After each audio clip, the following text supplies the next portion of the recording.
and welcome to the Vigilate Dialogues. I'm your host, Shaina Smith, welcoming you to the National Boardroom, where we talk about solutions to current affairs and different issues in our society. Tonight, as usual, I'm looking forward to a very stimulating dialogue and discussion with my guest, and he is Mr. Chezley Stoddard, a member of our youth parliament here in the Virgin Islands. Welcome, Mr. Stoddard. Thank you, and I'm honored to be on your show and hope for informative dialogue as well. Thank you.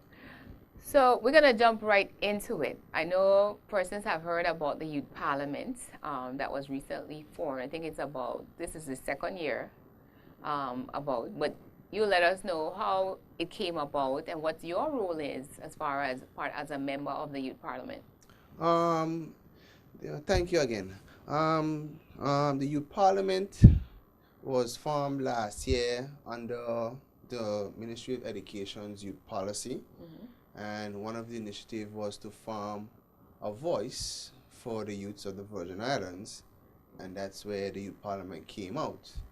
The role of the Youth Parliament in a few words is the organization geared towards developing the leadership skills of the youths and having an avenue for which youths can voice their opinions in a productive way on current issues affecting them. Okay. All right. So this was something that came from the youth policy, and I think most people may have heard about that. So how is it structured? Okay. Well, what we have is a general group. We have a chairman, a vice chair, the usual stuff that goes into that structure. Our parliamentary setting is different in that we follow closely to what the current government have. Okay. So we have, the premier, the deputy premier, and so forth, and opposition. Currently, we have the balance of more government ministers versus opposition. So it's reflective to the National House of Assembly then? To a degree, yes. Yeah. Okay. And my role is I'm the member for the 1st District. Okay. That's my role in the whole thing, but I'm on the government side. Okay. So it can be confusing. So that's why I say similarities to it as much. But that's how it is set up. Why I got into it, like I said earlier, it's a avenue to voice your opinion to your government representative and, inform the people of the Virgin Islands about, issues out there with due diligent research and, bring the information forward so people can be more aware of what's going on in their country. Okay. So you guys have a very important role to play as far as shaping public policy in the territory. Yes. Okay. So how are you enjoying it so far? It's quite fun, actually.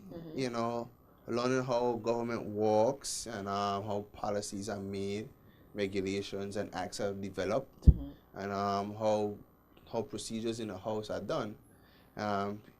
As you know, if you watch the House of Assembly, sometimes you see ministers get up and so forth and address Madam Speaker or Mr. Speaker and so forth, and you from learning from being in this organization, you understand their standing orders and you understand the procedures from there. Okay. And you learn from that and you develop your debating skills and your speech skills as you go along. Okay.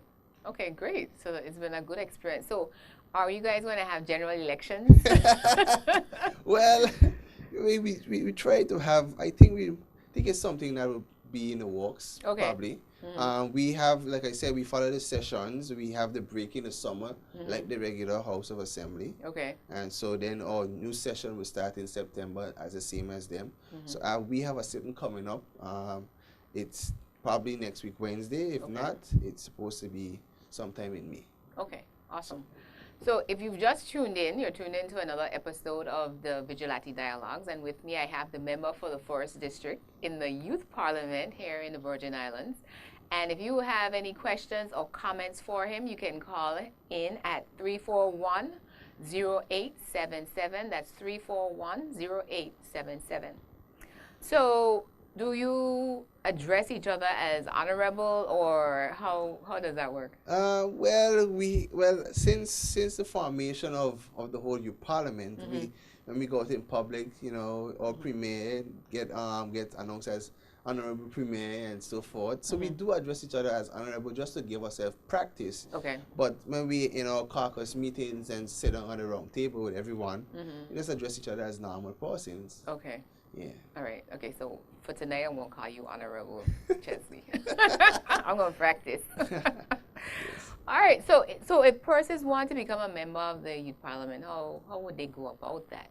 Okay, well, if anyone wants to become a member of the youth parliament, we meet on Saturdays at 9:30 Mm-hmm. at the Department of Youth Affairs and Sports. And if you want to register, you go see Miss Brenda Letsamtai. Okay. She's a coordinator Mm-hmm. of that. She just, the umbrella Okay. aspect to So it. they're the coordinators of the Yeah. parliamentary program. Yeah.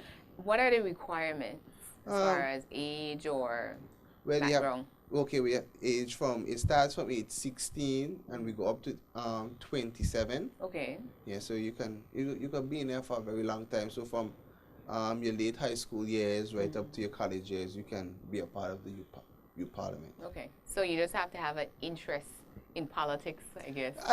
Well, not really politics, but if Mhm. you want to develop your public speaking skills and your speech and your debating and your research skills, this is a right avenue for you because believe you me, we get tough topics we come up with, and we have to do some very in-depth research. Okay.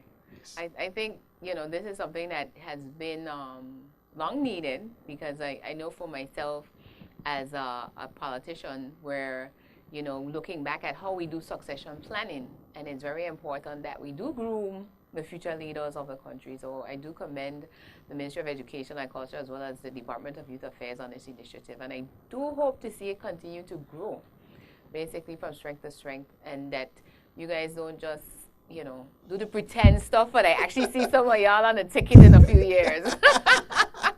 Well, that's good, Miss Shaina, but just have to clarify some stuff. While I was, out enjoying myself, somebody mentioned to me that this was not actually the first time there was one. Really? Yes, I Okay. was quite interested. I think when I was in kindergarten, being one of the folks on it tell me that they too were part of a youth parliament back some years ago. Okay. So apparently that fell apart. I Okay. don't know which administration it was under, but Okay. I have to do my research into that. Yes. So with this might be the second time around, but I hope this continues because it's something that as you said, succession planning, and as people say, to be in the arena is a tough business, and you have to be mindful of things you do, say, and you have to have country at heart and the people at heart. Yeah. That's number one overall. And from being where I am right now and I seeing what I'm seeing and learning what I'm learning, it's tough. I commend all the members and government and opposition for being, taking on this role because that role is tough. Yeah. Yeah. It's a very challenging job. It is, and Yes. a lot of people take it for granted. I think because it from what they see on the outside, it appears to be probably a little bit easier than it is. So there's a lot that goes into leading a country and governing a country. So surely does. So this is definitely something I support and would love to see it continue to move forward. So what are some of the topics now that the Parliament has debated or discussed since its formation? Well, so far we had 2 sittings, and our first sitting we discussed consumer protection. How do we go about implementing a consumer protection agency, legislations and stuff like that, and that was our first sitting. Our second sitting we touched on the hot button issue of NHI, and we did our research and we found compelling information, and I think we delivered a well thought out research delivery for the people of the Virgin Islands. Okay. From our research in that. And our third sitting we talking about something quite interesting. So I don't want to. Okay. So we have to tune in. Yes. Okay. Don't want to, you know. You don't give it away. Yes. Don't Okay. spoil the fun. Just No. tune in. So we'll make sure we listen out for the news announcement as far as when it's going to be, so we can tune in. So those sessions are live, or are they recorded and played back? Well, we have those live. We have, yeah, it's usually in the evening time around 4 o'clock. Okay. Like when people about to go home, you could tune in to ZBVI and CBN and those who are actually in the house. And then it gets replayed for about a week or two. Okay. So for those that, you know, were away or missed it or whatever, so they could catch up to and see what we was up to. Okay. Awesome. All right. So I'll definitely be tuned in to that. And I think I heard about, I think it was Education Week, that members from the Parliament debated I think it was the Elmore Stout High School debate team. Yes, we talked about, I think it was foreign investment? Yeah, foreign investment, capital for foreign investment. Okay. That topic. Fortunately, we lost, but I know by how much, but I don't want to disclose that information. Okay. So just leave it at we lost. So basically, I must not retain a crown. Yes, they did. Because I know they were the debate champions from last year. Yes, and we asked, and like what we did, we asked, like, when you're leaving high school from the debate team, this is like the national stage, so you could just come on down after high school and continue debating. Yeah. So you don't lose that edge. That's good. That's good. That's good. So we try to recruit those ladies. Oh, it was some ladies? Oh, even better. There you go. Even better. All right, if you're just tuned in, you're tuned in to the Vigilate Dialogues. I'm your host, Shaina Smith, and with me I have Honorable Chezley Stoddard, the member of the 1st District for our Youth Parliament here in the Virgin Islands. And we've been talking about what the Parliament is, how it's structured, and, you know, how our young people are basically starting to be groomed for leadership for the country. You know, because this is just as important as any other profession as far as I'm concerned, right? Yes. So we train them to be doctors, lawyers, you know, mechanics, the whole nine. So we also need to make sure that we are grooming the next leaders for the country as well. So we're going to take a commercial break and come back, and we're going to start talking about some of our current issues, politics as usual. But well, you know, this is a good training ground for him right now. So we'll be right back with a word from our sponsors. Good evening and welcome to the Vigilante Dialogues. I'm your host, Shaina Smith, and you're tuned in to the National Boardroom. Tonight I have with me Honorable Chezley Stoddard, the member of the 1st District for our Virgin Islands Youth Parliament. And he has been explaining to us how the mechanics of the Youth Parliament, as it were, works. So we're going to give that information again at the end of the show in terms of how someone can participate and become a part of this program. So, Honorable Stoddard. Still getting used to that title. Yeah, you know, it's you. Okay, you said that you debated the NHI, and it was for you it was very interesting. What was your position on it, and what stood out for you from the debate? Well, thank you, Shaina. NHI was our second debate. It was the hot topic at the time, you know, back then, and we took it upon ourselves to say, well, let's see what all the hype is about, if it's good, bad, ugly, or sad. And then we talked to everyone. We talked to medical officer, Dr. Potter. We talked to the CEO of the hospital and her heads of staff. We talked to Mr. Roy Barry. He came in, and we talked to even the concerned citizen group, Mr. Sowande as well. Okay. So we talked to a lot of people, and we got different aspects and positions on everything. So we was well thought about it. My conclusion was it. I was in full support of it. And then, you know, I did my research and I could stand by what I did. You know, as we all know, every system that's put into place has its, you know, what we call hiccups, or, you know, things that was probably missed or so forth that, you know, need to get corrected. They have to be worked out. Yeah. Yes. So as we know, the system is just like how the Social Security was first formed. Everybody was up in arms about it. You had all kind of things here and there, but in the end, everybody loved it. It was a beautiful program, and we still have it to this day. Thanks to Mr. Laverty Stout for taking of that foresight. So, you know, this administration, you know, had the foresight to see that national health insurance was something going forward that this country would definitely need. And but you know, it has these critics out there, you know, saying that we miss things like people that live in St. Thomas and Barn Tatola probably get NHI cards and stuff like that. But you know, things like that, I think our good honorable Mr. Skelton will, you know, look into and see what they can do and so forth. You know, them things like that. But people misunderstand the concept of going overseas. Yeah. And I think that's what scares a lot of people, is that it doesn't reach far. And I tell everyone that what I got my information from says that NHI covers you from here to anywhere in the globe. You're covered, guaranteed. So it's no worries. It's just you have to do the same thing like before. You have your premiums that you have to pay. Yeah. And so forth. So that's what I learned is from what I understand. That's what it's about. And you know, here locally, it's public. The hospital, you pay your 5%, and then they cover the rest. All the clinics are free. So if you go to a clinic, you don't once you present your NHI card, you don't have to pay nothing. If you go private, you pay 10%, and they cover the rest. Yeah. So that's what I gathered, and I think I should be able to share with the people what I learned, and I'll leave that for now for them to do their research. And that's the key part there as far as persons educating themselves, because information has been put out there for public consumption.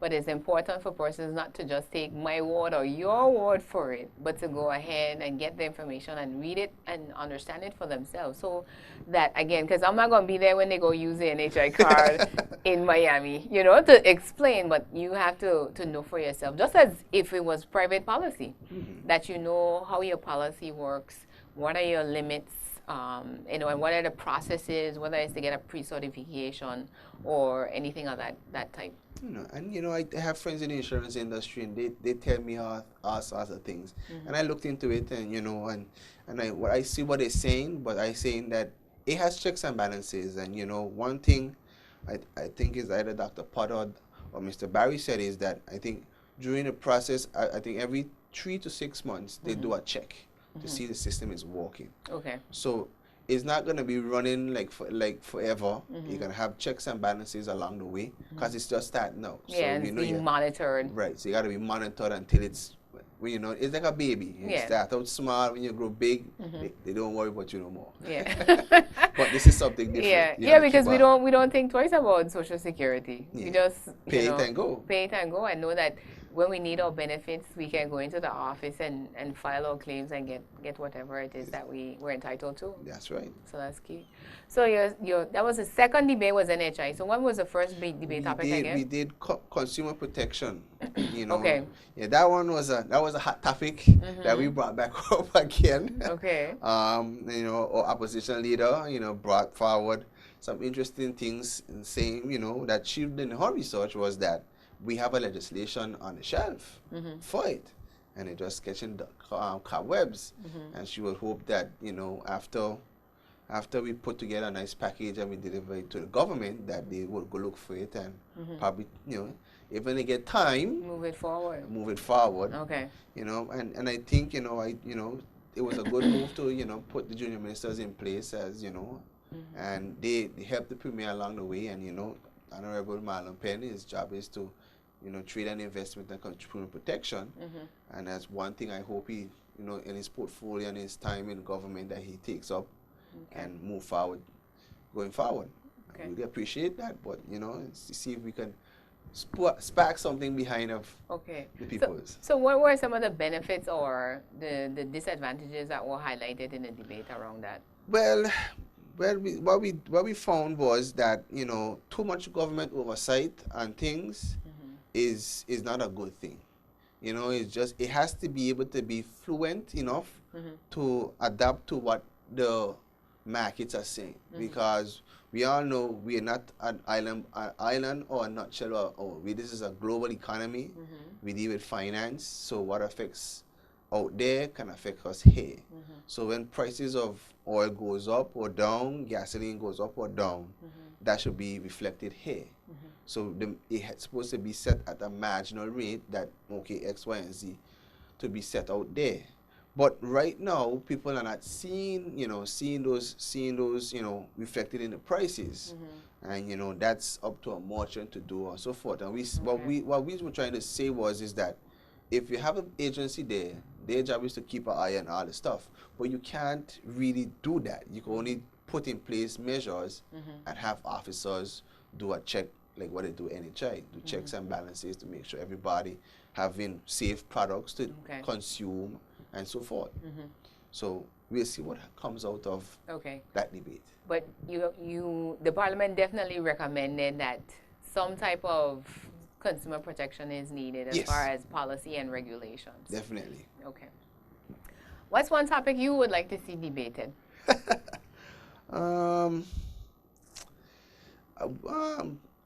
My topic, what I have in the pool right now, is about changing how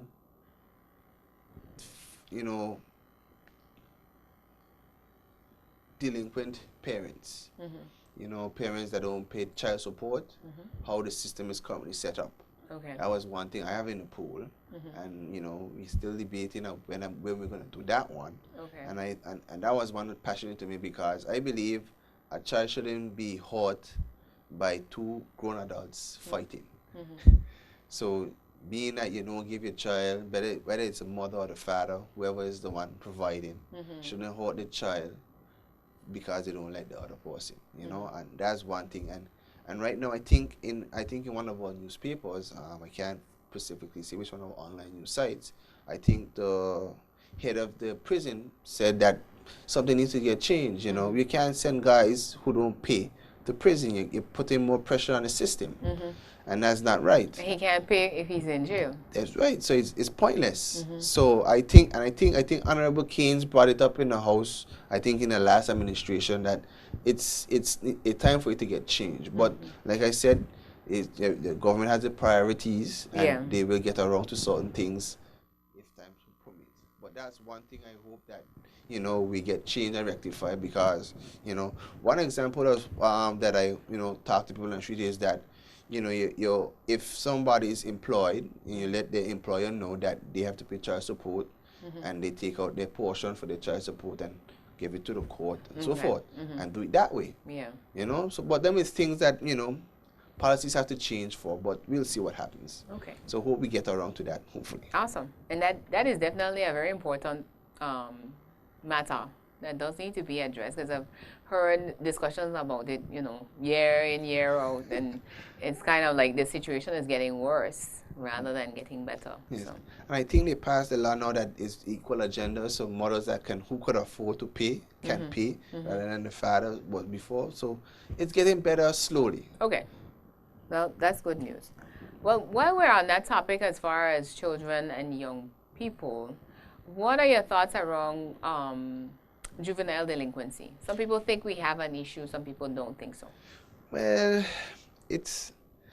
I'm still doing my research on that juvenile thing, but for what I gathered so far, it's really a 50-50.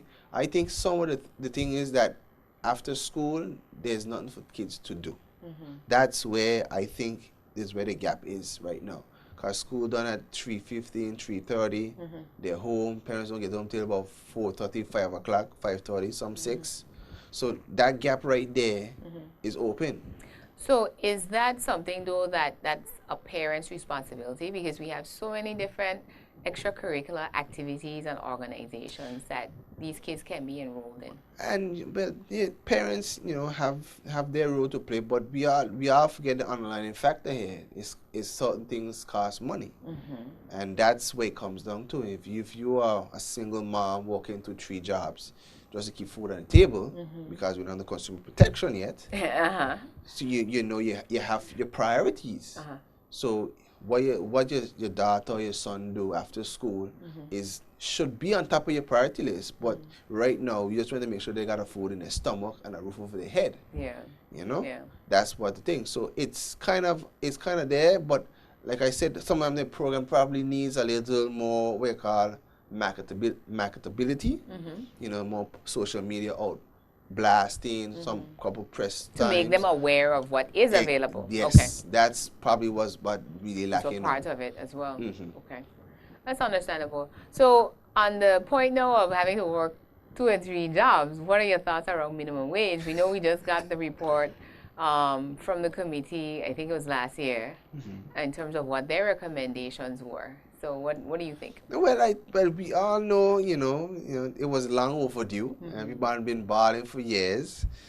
Some people were shocked when the report came back was as $6 it should be raised to. Some thought it would have been raised to 8 because I think America is close to 8 and they're probably raising theirs to I think it's 10.50 soon. I think only one state actually moving up to about $15. Yeah. But they have their program set in place. I think it's long overdue, but my approach to the whole minimum wage thing would be do it in increments, like how Washington State was going to do it. They're going to get to $15 in the next 5 to 10 years by increments. So the burden on the system, taking on this extra load wouldn't be as hard as everybody think. Because if you just one day drop $6 and everybody, boom, everything gone up sky high, everybody start balling again. Or even doubling it to 8. Because $8 sounds good for the employee, but for the employer, you just double everything for them as far as their expenses and overhead. Yes, and like I said, that's what I say. If you do things in incremental phases, people, and you tell them, you make an announcement, and now we move from $4.75 to $5.25, and then we'll get a next announcement with the next go up. So everybody move up gradually, and then prices move according, or don't move according. You see, things like that. But people told me personally that we should have a restriction on the employers want to care up their prices, but I say you can't do that. I was about to say, because then no, automatically cost of living, we're going to see movement. Right, and that is where the consumer protection comes in again. So everything has its, place. It's connected. Right, it's connected. So everything has to take time. And I think probably that's one of the reasons why we haven't seen or heard anything yet. But that's my assumption so far.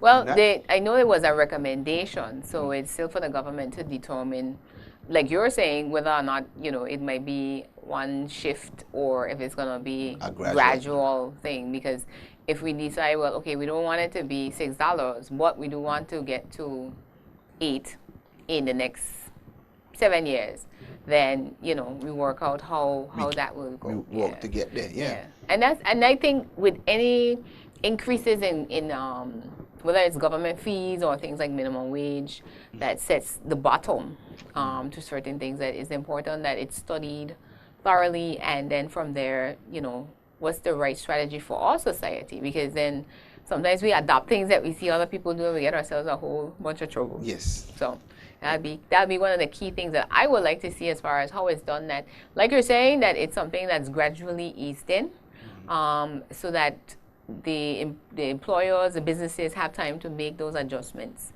and strategize as far as, okay, if I have more overhead, how am I going to increase my revenue so that I'm able to continue to make profits as well as still pay my employees, what's considered now to be the minimum wage. Yeah, and people think running a business is easy. It's not. It's a lot of things to think about, eh? And that's and talking about that, small businesses keeps our economy alive.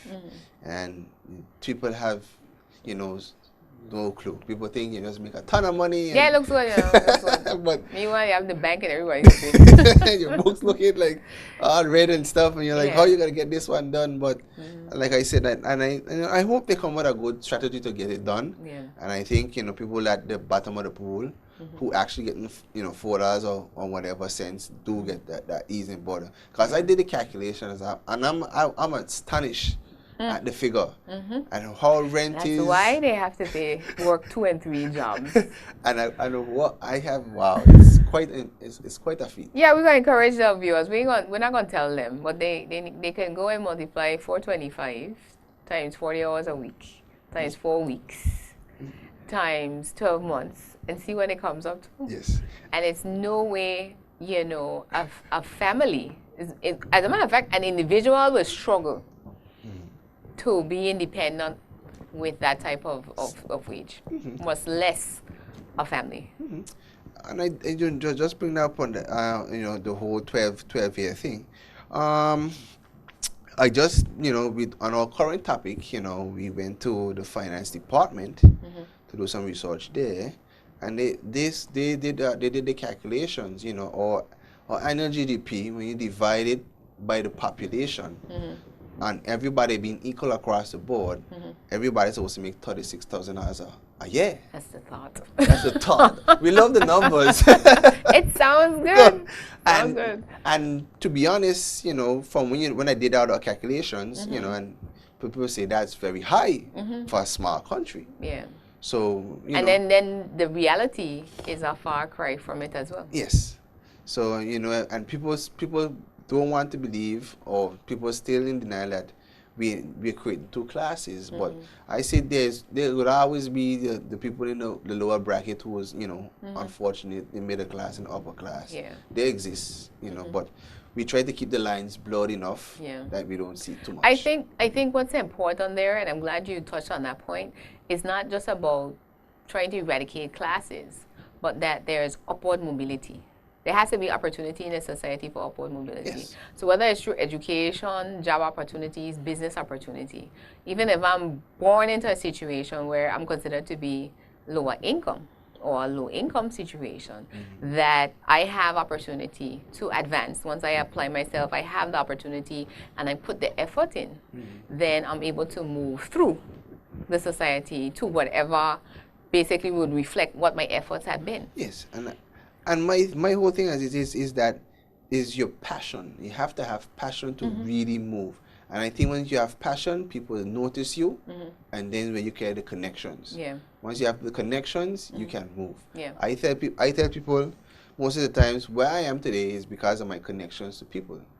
You know, I was, you know, just a normal kid, you know, everything, but just because of my connections, I got to where I am. And relationship with people, you know, you get there. Yeah. I'm going to challenge you for our topic for us to come back, for you to come back and for us to discuss. There's such a thing as the working poor. And a few years ago, I read there was a poverty assessment, I think is what it was called, that was done for the BVI. I think we're due for another one shortly. But the results or the findings, not good. And it's basically saying these are persons that are barely above the poverty level, or what would be considered the poverty level in a society. And this is here in the Virgin Islands. So, you know, the person's reality or people thinking of people being poor, I think a lot of times, again, we kind of gloss over it and don't want to talk about it. But it is an issue that, you know, if we don't address it, it's going to manifest itself in a whole lot of other social ills. So it's something for us to start to look more closely at. So that's your homework. Yes, because you know, I have to look it up because to see what you're talking about. But you know, I have read about, just to briefly touch on it, I've read about the United Nations goal for 2020 and 2050 is they're trying to get, you know, the poor or poverty eradicated slowly. Yeah. But you know, everything takes time. Yeah. But I have to double check now to see Yeah. what our zone is on the scale and if they're making headway Yeah. on their goal as well. So Yeah. I'll be back to answer that question. Yes. Hopefully. So we'll have our little debate concerning it. So we're going to take a quick break here and get a word from our sponsors and be right back. Good evening and welcome back to the Vigilate Dialogues. I'm your host, Shaina Smith. And with me, I have the member of the 1st District in the Virgin Islands Youth Parliament, Honorable Chezley Stoddard. And we've been having an awesome conversation, I think. He's been sharing his views on different policies and regulations in our society. So I think all the training and grooming that he's already done since last year is really paying off. So I say kudos to the organizers as well as yourself, because I know it's a very brave thing, again, to be, you know, in TV and kind of on the hot seat tonight. So yes, you've been doing well. So far, thank you. You know, training was good. You know, and the organizers, you know, I don't want to call them because, you know, you may miss somebody. Yes. Okay. So just say thanks to all the organizers out there. You know, you guys did an awesome job, and hope, you know, continue to do excellent work when I leave the scene from the organization. Okay. So before you leave the scene, though, let's talk about Virgin Islands 2030. All right. We know we view it as the decisions now are the ones that we're going to really benefit from or be affected by, you know, within the next 15 years or so. And for you as a young person, you know, apart from even being a youth parliamentarian, what are the things that you would like to see in the different areas of our society, whether it's education, health, the economy? What are your thoughts? Well, vision going forward. Hmm. Well, Sheena, I have had some dialogue with some people, and people that I talk to, say that we in the BVI have reached what we call our 2025-year pinnacle of our two pillars. Well, for certainly our financial services pillar. And we have, I think we have a lot more to go with it. People don't understand this is just tip of the iceberg for that sector. And I would hope that, going forward, everybody wants to talk about taxes evasion and taxes about that. And, recently we cut the Panama Papers showing all the millions everybody thieving and so forth. Well, allegedly. Allegedly thieving. Allegedly thieving and hiding away. Sorry for that. But it's a legitimate business, and we need to be very accustomed to hearing these allegations, and we thank the government and Mr. Willock for defending us recently from the onslaught that we were getting. Yeah, they descended upon us. They sure did. I know. So, but I know our elected representatives will do what's necessary to show the wall again, once again, that we at the BVI have tough regulations, and tough laws, and tough acts. And our elected representatives understand when it comes to financial services, it's a serious business, and we need to put in place measures to make sure that it's viable. Because right now, that's 60% of the government revenue. That's every 60 cents for every dollar that they earn comes from that sector. That's a big chunk of the government's revenue. Yeah.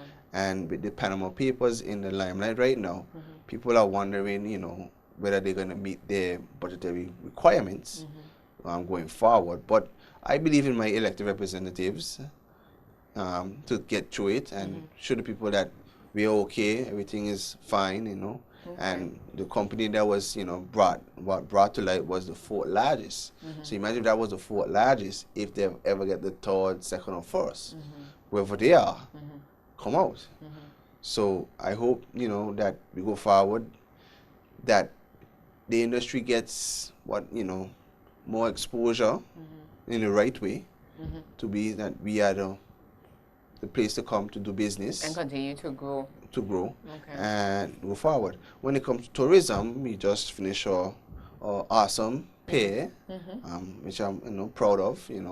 We have doubled our capacity in cruise passengers, so that means we double our revenue income from that sector, and we also created jobs, with the development of the park. Yeah.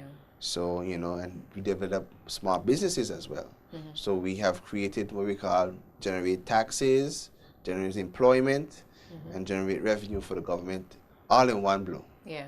And it's even more than double, because it's something where, because of these other spin-off benefits, that, like you're saying, the increase in the passenger tax is only the tip of the iceberg of what is going to be injected into the economy as a result of that one development. Yes. And, I think, people say the future should be we put more cruise ship pairs out there, bring more boats in and so forth. But, that's something the government can look into and, put one. So in terms of our tourism product, though, what do you think what area should we focus on? Because we have the marine industry with the charter yachts, we have the cruise ship, we also have overnights. We're looking and seeing basically the hotel accommodation landscape is about to change. Yes. And has changed actually over the last 5 to 10 years. So, is it that we want to try to improve all our areas, or should we focus on a particular thing? Good thing you mentioned that, Shaina. We have our airport expansion coming up shortly. That's something, that I for one feel, should be definitely looked into. But we also have to look at the Cuba market coming on stream as well. Cuba has not developed like the rest of the Caribbean for the last 2 decades. So they're still in their pristine stage. So people want to go and see that. So what I would like to see go forward is our marine sector, because we are the sailing capital of the world. and we have to capitalize on that definitely. And recently in the House, I think one of the members talked about combining the hotel and the marine taxes into one. So they captured both as sleep on land and on sea. We have to raise revenue somehow, and I think those are the ways in which we go about doing that. And I want to see, that sector grow. Be able to train boat captains, train pilot boat captains for cruise ship, tankers or whatever. Those are areas that we can go into. Probably spin off, we could end up going into transshipment industry. Cargo ships come here, they come in, we got pilot boat captains bringing the ships, tugboat captains. It come a big economy, and we come store goods for the world or in this region right here. That's another sector we can see going forward. Marine sector. Another pillar that I think the Honorable Dr. Kedrick Pickering brought up is fishing. Fishing is a big industry, and I did after he talked about it, I went and did my research. Okay. We have bluefish tuna off Anegada. Those sell for a lot of money, and hopefully going forward we find mechanisms to get big trawlers out there for the fishermen, and we grow a fishing industry along that path, and we make what the research that I did, the annual income on that is about $2 billion annually. Wow. That's a lot of money. So just getting a piece of that. Just a percentage. And that's the thing where the market for it already exists, because you have international companies that fish in our waters to take back to their local markets, as well as ship it back to us for us to buy it. Yes. So it is something that I think we really have to change our mindset around the fishing industry in terms of its potential and what it is that we need to tap into, because any investment at all is going to pay dividends. Yes, I do, and because we have what we call an unemployment, what we call the unemployment register. Yeah, unemployment, thing, and that area we need to try to bring down, get people in the workforce, because I know people that want to work and who need to work. Yeah. And fishing is one of those areas that can create a lot of employment, because when you have a big trawler, you need hands. Force. Yes, in hands to go out there and do force. And that's, and even coming back, somebody has to clean and process the fish, so that's another business and job opportunity right there. For us to do. So going forward, that sector, my thing is personally is I want to see the agriculture sector grow, because I did my research, and food is going to be is one of the economies that you want to get into. Yeah. And people who've been studying international affairs have seen China interject money into the Caribbean and want to know what they're doing. But I know from my research is just to secure their rights to get access to food. That's what they're doing. Yeah. Yeah, because there's one thing we will all be doing in 2013 is eating food. Yes. So that's an important thing as far as I know there's another talk show host that's always talking about food security, and I think it's something that again is not fully understood. So it kind of goes by the wayside. Yeah. But agriculture is a very important industry for us to build out over the next 15 years. Yes, and I think that I hope that we get to it, because we were agricultural society one time, we shift to tourism. Yeah. And it fell to the wayside. But hopefully, food security is something that we have to look into. I don't want to really talk about the scare scenario that certain people tell me about. So I just don't want to bring that up. But well, in terms of when food stopped coming in? Yes. Well, I could but see, this is the thing, right? I actually stood up a day. I was up by the hospital project, and I stood up a day, and I watched Port Purcell, okay? From end to end, there were container ships, and then still 2 in the harbor.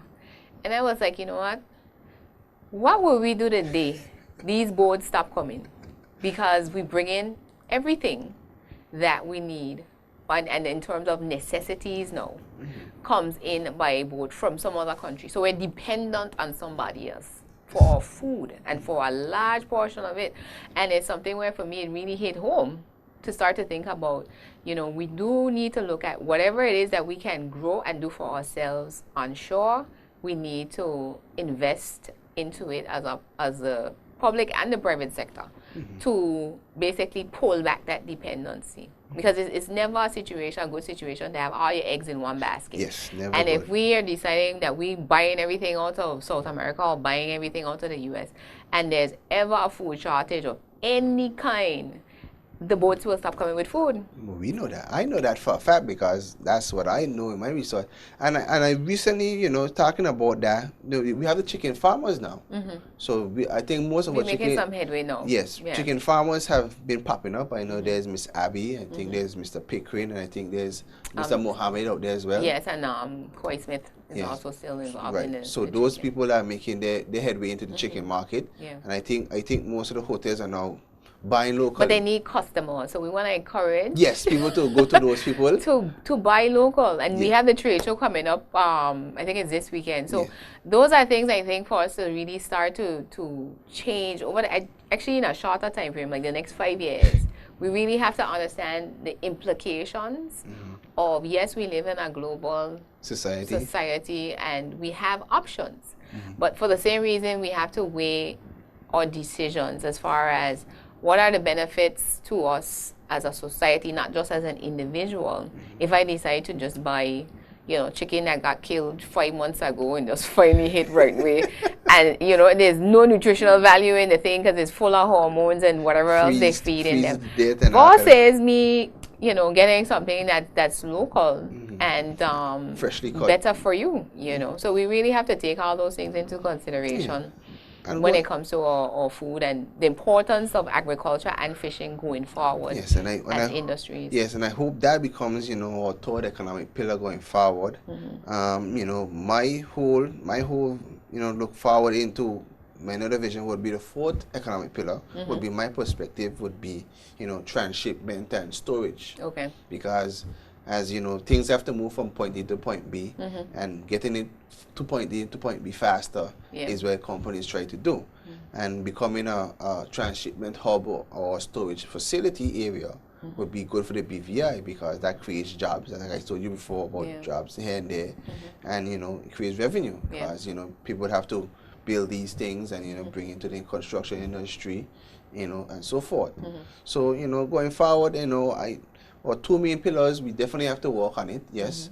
But I think we should start to be easing away. Or diversifying our 60%. Because going forward, I call them the big countries are going to hit us ever so often. They get defensive a lot on this stuff because, again, we're competing against them. I don't know if people understand that that's a driving factor in some of this, that we're competing against them. So, when we're the leader in the services that we provide, you always would have the target on your back, eh? Yeah. So someone will always be trying to overtake you. So you have to figure out now as far as how much more can we get out of this before we need to pivot away from whether it's away from it or the reliance on the revenue that comes from that particular industry. Yes. How it affects the ability for government to basically develop the country. And people didn't know about the Panama Papers, but it was brought to light, and I didn't know about it either, is that America actually have tax havens within America itself. Yeah. And that was shocking to me. The financial services, there's always the focus is always on offshore, but there is such a thing as onshore financial services in all of the countries that are out there talking against the offshore tax havens. So, and that's the importance of having the information. Eh? Yeah, you learn, like I said, you learn every day, and they recently signing, I think the government just signed our Beneficiary Information Act, I think agreement with a couple countries, So the tax exchange. Yeah, that thing. So some people wasn't happy with it, but when you got a target on your back and you got pressure against the wall. Well, we just like how we have rules for the companies that incorporate here, there are rules now in which we have to play. So the tax exchange, again, that's something that was negotiated for several years now, actually. Yeah, so and it's a good thing. I know. And it's all part of it. I'm no expert, so that's not my field. So I'm not going to really divest on what I research and what I see and I do. I will talk about that. But like I said, with our dependence, 60% have to start to shrink down, either or start to go up in the tourism sector, or the third pillar, which will be probably if fishing and agriculture picks up and take some of the burden off. would be good, you know, because, you know. Yes, Granny said don't put all your eggs in one basket. Yeah, you start to diversify, hopefully. Yes. And I hope we go forward that be something that we do, and those are my, you know, my vision to see. You know, because marine is what we are. That's one of our key resource. Bread and butter, you know. Fish would always be in the sea, you know. If we take care of it. That's what I say. Once we protect them, yeah, and manage them so correctly. conservation is going to be very important going forward. Yes. Yeah, because the sea here in the BVI do two purposes. It feeds us and it brings us income. You know, where people go to tours and snorkel and so forth. So that's you know, them is things that we have to do. And you know, Anegada lobster has become world renowned. People come here sometimes, you know, they say, where can I get a Anegada lobster? Well, it's called Anegada lobster. Only one place it can be. Yeah. So. Yeah. So hopefully we get there, and you know, the airport expansion is something that the country needed, but the debate for some people that I've talked to is it the right time? Okay. You know, because you know, we have just finished our hospital and we just finished the cruise ship pay, we got all this debt and so forth, but I tell people everything has its time, but I think the government think it's the right time to do it now. Yeah. Because they have a vision for the future that they see. And it's something where, you know, even with the, like say for example with the hospital should have been done 10 years ago. So it's almost as if we can't even say, well, okay, we just did the hospital, so now we have to wait. But it's because we are behind with our development program, I think, as a territory where, you know, hospitals should have been already improved. The cruise pay, the roads, or telecom, all of these, I think, I find that, you know, when we look at what's happening again on the global level, we're behind. So to say we're going to put off the airport expansion to a later point in time, interest rates will go up, it will cost more construction wise. I mean, I could give a whole lot of reasons why we should do it now. That's what I see. Apart from just that. So it's like we have to weigh both sides of the argument, I think, and that's very important as far as timing. We behind with that airport. Yeah, and we have to make a decision one way or the other what we're doing as far as access into the territory. Because people say right now we have low interest rates, so why not get the money now and use the money and go forward because we got low interest rate. But like you said, Shaina, we have a long way to go because I see, you know, Mac has a vision for the tourism sector, and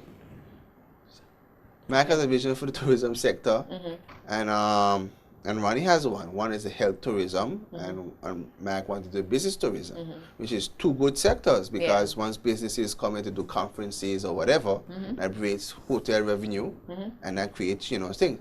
But like Mac say, we need to get our telecom people to pick up the pace. Yeah. So that to be able to support it. So that's one thing. But as Ronnie say, our health sector is getting there now. We have the facility now, right, to do so health tourism. Provide those services. So it's a lot. I you know, in the next 10 years we have a lot to do. Just put it like that. Pressure. And we are completely out of time. I know. We could talk all night. But we're gonna come back and we're gonna pick it up again and talk some more about you know, where we see our country moving and what are the ideas that our young people have for that, because we say that this generation now is saying that we're building for the generation to come, but we need to do that with input from the generation to come so that, you know, we strike a balance as far as what we might perceive as needed versus what's needed. So, Honorable, I thank you for being here with us this evening, and I'm definitely looking forward to you coming back. All right, thank you again, Shaina, and I would like to out there for parents, you know, that, you know, want to groom their children or try to help their children have more confidence to go into interviews with public speaking and, you know, understand how government works or develop leadership skills. They could come down to the Department of Youth Affairs and Sports on a Saturday at 9:30. We will be there, and you come in and sit down and they can listen and see what they perceive to be something positive for them to do. And hope to see you then. Thank you again, Shaina, and hope I get invited again. Sure will. You've been tuned into Vigilate Dialogues. Let's continue to change the conversation for a better Virgin Islands.